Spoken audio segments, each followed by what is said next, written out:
We have seated hip flexion here for this exercise, and as you may have guessed, working the hip flexors, correct? So right through the front of our hips here is going to be the main point of focus. To get started, we're going to have those feet wider than shoulder width so that we have enough room to place our palms on the floor flat between our thighs. It's important to maintain that contact here so we don't cheat this exercise.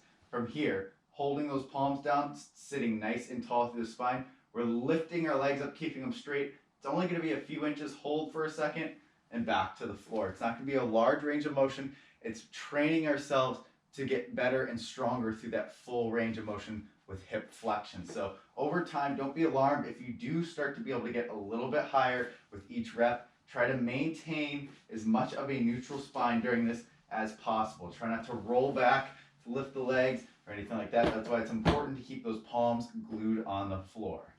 This exercise can feel uncomfortable at first. That is why we almost always do this for a rep count rather than a hold for time.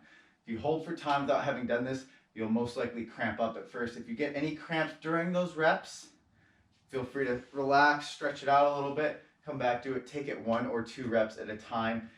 Allow yourself time to adjust to this exercise because it's most likely a new exercise for you. So learn the exercise, learn the skill, as well as strengthening those hip flexors. And there we have our seated hip flexion.